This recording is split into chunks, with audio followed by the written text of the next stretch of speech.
네, 녹색정의당 선대위 대변인 권영국입니다. 오늘 녹색정의당에서 제가 세 가지 주제에 대해서 브리핑을 시작하도록 하겠습니다. 우선 첫 번째 브리핑은 이호진 태광그룹 전 회장의 여러 논란에 대해서 브리핑하도록 하겠습니다.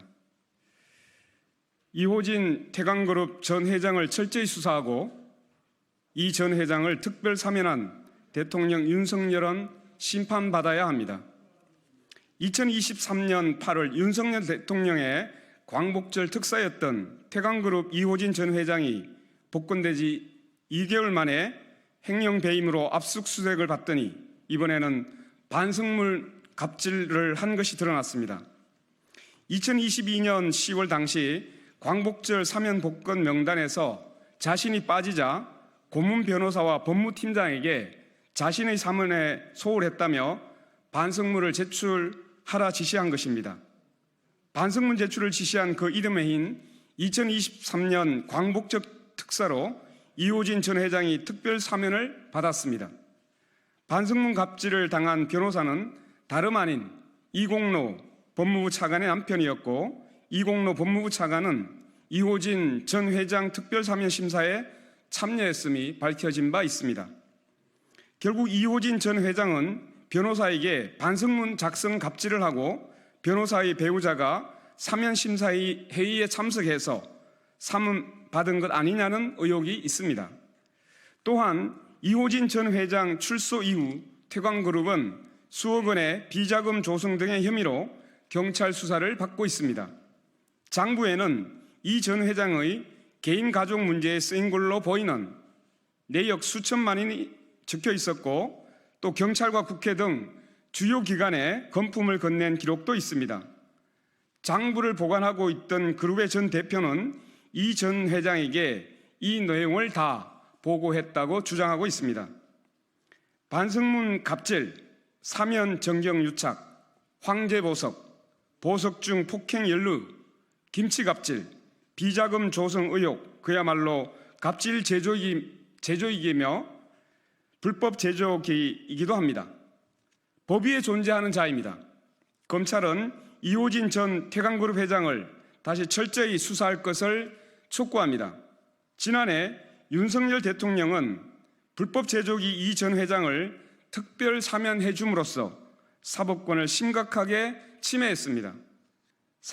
사면권을 현저히 남용한 것이 분명해졌습니다. 검찰은 출소 이후에 불거진 이호진 전 회장의 사면 정경 유착, 비자금 조성 등 각종 비리 범죄 의혹에 대해 철저히 수사하기 바랍니다. 그리고 사면권을 마치 사적인 권리인 것처럼 남용하고 있는 윤석열 대통령을 이번 총선에서 반드시 심판해야 합니다. 녹색정의당은 22대 국회에서 대통령의 사면권 배제 대상을 법제화하겠습니다. 재벌과 권력형 비리 공직자에게 더 이상 사면은 없어야 합니다. 지긋지긋한 유전무죄 시대 이제 끝을 내야 하겠습니다. 두 번째 브리핑입니다. 허영인 SPC 회장이 어제 구속됐습니다. 관련하여 브리핑하도록 하겠습니다. 허영인 회장 SPC그룹 회장의 구속을 환영합니다. 하지만 너무 늦습니다. 오늘 새벽 서울중앙지방법원은 노조와해를 지시한 혐의를 받는 허영인 SPC그룹 회장에 대해 증거인멸 우려가 있다며 구속영장을 발부했습니다. 허영인 회장의 노조와해 지시는 오랜 기간에 걸친 그의 불법행위 맥락 위에 위치하고 있습니다. 2017년 6월 27일 정의당 이정미 의원은 국회에서 SPC그룹이 인력 공급업체들을 통해 인력을 파견받아 불법적으로 고용하고 있었음이 폭로됐습니다. 이에 대해 고용노동부가 노동자를 직접 고용하라고 시정명령을 내리고 수백억 원에 달하는 과태료를 부과하기로 예고했습니다. SPC그룹은 과태료 부과를 면할 목적으로 직접 고용 대신 자회사를 설립해 협력업체에 자행된 부당노동행위 시정을 약속하는 등의 내용으로 민주노총 파리바게뜨 지회 등이 참여한 사회적 합의를 체결하였습니다. 허영인 회장은 사회적 합의 이행 기간인 3년이 지나자 사회적 합의를 지키는 대신 합의의 주체였던 민주노총 파리바게뜨 지회를 와해하라고 지시하였습니다. SPC그룹은 노조 와해 파트너로 의용노조를 동원했고 의용노조 전진욱 위원장에게 파리바게뜨 지회를 사사건건 공격하는 성명과 언론 인터뷰 등을 하도록 지시했습니다. 마치 노노 갈등인 것처럼 포장했습니다. 참으로 파렴치한 행위가 아닐 수 없습니다. 그로 인해 민주노총 파리바게뜨 지회 조합원 수가 750여 명에서 200여 명으로 급감했습니다. SPC그룹 노조와해 공작으로 인해 파리바게뜨 지회는 소수노조로 전환되어 교섭권을 박탈당했고 회사의 탄압으로 인해 사실상 활동이 무력화된 상태입니다. 허영인 회장은 국회에서 위정죄까지 저질렀습니다. 지난해 12월 1일 국회 한노위에 출석한 허 회장은 노조 탈퇴나 부당노동 행위를 지시하거나 관여한 적이 있냐는 우원식 더불어민주당 의원의 질문에 전혀 없다고 대답하였습니다. 당시 우원식 의원은 부당노동 행위가 입증되면 오늘 진술은 위정죄가 된다라고 분명하게 환기한 바 있습니다. 따라서 녹색정의당은 검찰과 고용노동부 그리고 국회 한노위에 추가로 다음과 같이 요청합니다. 1. 검찰과 고용노동부는 SPC그룹과 노조 와해를 공모한 PB파트너즈 노동조합의 실체를 철저히 규명해야 합니다.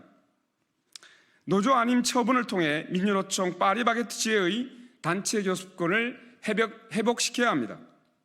두 번째, 국회 환경노동위는 허영인 회장을 국회에서의 정감정 등에 관한 법률상의 위정죄로 고발하고 그에 따라 검찰은 즉시 위정죄 혐의를 추가하여 엄벌에 처해 줄 것을 강력히 촉구하는 바입니다.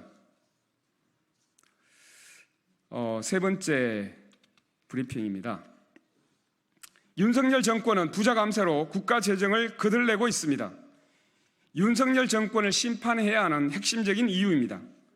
전체 국세에서 정부가 세제 지원 등으로 깎아주는 국세 감면 비율이 2년 연속 법정 한도를 초과할 것으로 전망하고 있습니다.